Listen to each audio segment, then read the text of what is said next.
10 hours. Sit with that number for a second.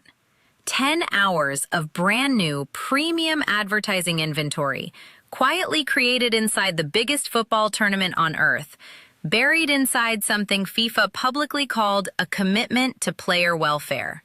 Nobody announced it. It just appeared. 3 minutes at a time, twice a match, 104 matches, and by the time most people understood what was actually happening, the checks were already clearing. This is the story of the World Cup hydration break. And by the end of it, you will never look at a water bottle the same way again. FIFA made it mandatory this year. Every single match, no exceptions. Around the 22nd minute of the first half and again around the 67th of the second, play stops dead. Players grab water and electrolytes, the clock runs, and football, a sport that across 22 previous World Cups never once had a scheduled, coordinated stoppage built into its structure, just freezes. Think about what that actually means. Through Mexico 1986 and the humidity of Japan and Korea 2002, through European summers and South American heat, no tournament ever looked at a match and said, "We are stopping this at the 22nd minute, regardless of conditions." The referee always had discretion. Dangerous heat? Break possible. Otherwise, play continued. That was the deal. And it worked. Until now. Now, every match is 4 quarters. If that sounds familiar, fans of American sports have been living with that structure for decades. Football fans have never seen their game carved up like this, and the reaction when it landed was immediate. Because depending on who you ask, the hydration break is either a medical necessity, a tactical revelation, a sporting disaster, or the most profitable 3 minutes in television history. Everyone has a case. Everyone has evidence. And while they all argue, one side of this debate has been sitting completely silent, saying nothing, making an absolute fortune. Start with the doctors because the science lands in an unexpected place. The medical experts are not against the breaks. They think FIFA has not gone far enough. Douglas Casa, who runs an institute dedicated to preventing sudden death in sport, said 3 minutes is not enough, 5 at minimum, preferably 6. Mike Tipton at the University of Portsmouth warned that climate change means several venues at this tournament are likely to blow past safe heat thresholds, especially for afternoon kickoffs. The verdict from the people whose entire career is about keeping athletes alive. Necessary, and FIFA should be doing more, not fewer. Point to FIFA. But here is the trap that breaks the logic open. If this is about heat, why is it mandatory in air-conditioned domes with the roof closed? Why stop matches in 19-degree weather in Toronto? The moment FIFA made these breaks uniform, it locked itself into a rule it cannot logically apply. Make it conditional. Some games get breaks, others don't, and the playing field is unfair.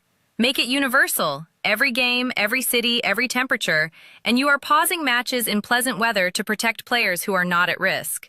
There is no exit from that trap, and the players know it. Virgil van Dijk, captain of the Netherlands, called the breaks interesting and not as a compliment. His frustration was what they look like on television, a cut to commercial. Not how he likes it and not great for neutral fans watching at home. Judge it game by game, he said. If it is genuinely hot, fine, but do not force it on every match. Yuri Tielemans of Belgium landed in exactly the same place, admitted the fairness trap himself, and acknowledged that in cooler cities, maybe you just should not do it at all. But neither of them said the thing the fans have been shouting from the stands. When The Athletic polled more than 9,000 readers, 76.4% called the breaks problematic. Only 13% said, no big deal. Barely 10% said they actually liked them. In England's 4-2 win over Croatia, supporters inside the stadium booed, not grumbled, booed, when the referee raised his arm. And their main complaint was not the ads, it was momentum. There is one moment at this tournament that proves exactly why momentum matters more than any other argument here. Germany versus Curaçao. The tiny debutantes had just equalized, 1-1. For 21 minutes they had been genuinely on top, and Germany, one of the most powerful squads at the tournament, were rattled. really rattled. The atmosphere was building into exactly the kind of thing the World Cup exists to create. Then the referee called the break. 3 minutes. Germany's coach gathered his players, settled them, fixed the problems. When they walked back out, they were a different team entirely. Germany won 7-1. Was the break the only reason? No. Would Curaçao have been overrun eventually? Probably. But did it stop a struggling giant at the precise moment of maximum vulnerability and hand the coach a free, scheduled, built-in reset button? Absolutely. And it will not be the last time this tournament that a game turns on FIFA's 3-minute timer. Which brings us to the group that has quietly fallen in love with these breaks. Because for the coaches, this is not a cooling break at all. If you enjoy this kind of breakdown, subscribe now, because this is where the whole story flips completely. Rudi Garcia of Belgium said it outright. For him, it is a coaching break more than a cooling break, and it is very important. Didier Deschamps of France called it a chance to adjust a couple of things and said plainly that coaches now have 4 quarter times and they adapt. Pochettino was caught on camera showing his United States players video clips on a laptop during a stoppage. Jesse Marsch used Canada's break to fire his team up while chasing an equalizer. These are not managers reluctantly accepting a new rule. These are coaches who have identified a tactical weapon disguised as a water bottle.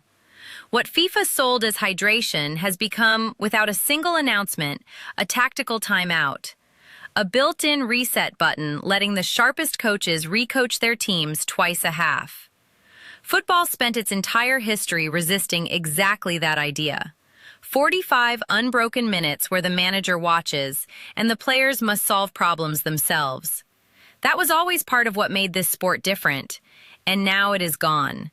Not through a reform debate or a governing vote, smuggled in under a medical justification that nobody can argue against without sounding like they want players to collapse in the heat.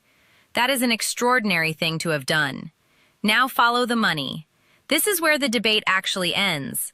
Under the rules, a broadcaster can cut to commercial 20 seconds after a break is signaled and must return 30 seconds before play restarts. Fox in the United States has cut to ads every single break without exception. In the very first match at this tournament, Mexico versus South Africa, Fox ran commercials through the entire break and came back late. Live World Cup action had already restarted. Fans missed actual football. When asked about its advertising strategy around the breaks, Fox declined to comment. Here is the math that explains the silence. 6 extra minutes of commercials per match, across 104 matches, is roughly 10 hours of brand new premium advertising inventory inside the most watched sporting event on the planet, in the most lucrative television market on Earth. 10 hours.